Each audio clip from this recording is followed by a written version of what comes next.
বাংলার বিনোদন, বাংলার আবেগ, শুধুই ক্লিক। ডাউনলোড নাও। কেন তুই এত দেরি করলি কেন? আমি তখন থেকে দাঁড়িয়ে আছি তোকে একটা কথা বলবো বলে। আরে আমিও তো একটা কথা বলবো বলে এসেছি। না না, আগে আমি বলবো। না না, আগে আমি বলবো। আরে বলছি না, আমি আগে বলবো। বলছি না, আগে আমি বলবো। আচ্ছা, আচ্ছা, আচ্ছা। আচ্ছা বাবা, তুই বল। আসলে ওই ওই নন্দা, ওই নন্দাকে আমি ভালোবেসে ফেলেছি। নন্দাও আমাকে খুব ভালোবাসে। আমি না ওকেই বিয়ে করব। হ্যাঁ রে, তুই খুশি তো?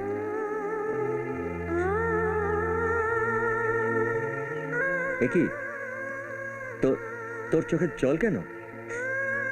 আনন্দে রে অর্জুন, আনন্দে।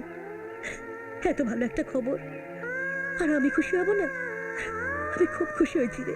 আমি জানতাম যে তুই তুই তুই তুই খুশি হবি। তাই তো আমি নন্দাকে বলেছিলাম যে আর কেউ খুশি হোক আর না হোক, ঝিলিক খুব খুশি হবে। আরে আমরা আমরা দুজন দুজনকে এত ছোটবেলা থেকে জানি, একসাথে বড় হয়েছি। তাই তো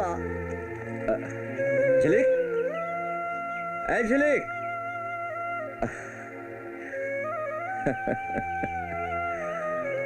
পাগলি কোথাকারে।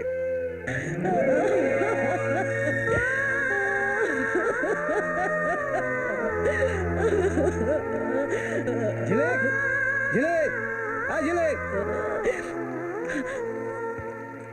এই তো তুই এখানে। শোন না, ওই নগেন কাকা।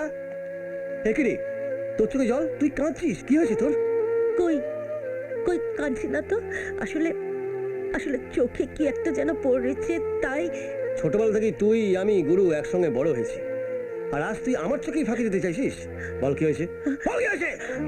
আমি হেরে গেছি রে, আমি হেরে গেছি। আমার ভালোবাসা হারিয়ে গেছে। অর্জুন, অর্জুন ওই দিদিমণিকে ভালোবাসে। এসব তুই কি বলছিস? আমি এক্ষুনি কি গুরু হয়ে? খবরদার, এই আমার মাথার দিব্যি রইল। তুই তুই অর্জুনকে কিচ্ছু বলবি না, কিচ্ছু না। নাই বা পড়তে পারলাম ওর হাতে সিঁদুর, তবু তবু সারা জীবন বন্ধুর মতো ওর পাশে থাকতে তো পারবো। এতেই আমার শান্তি রে, এতেই আমার শান্তি।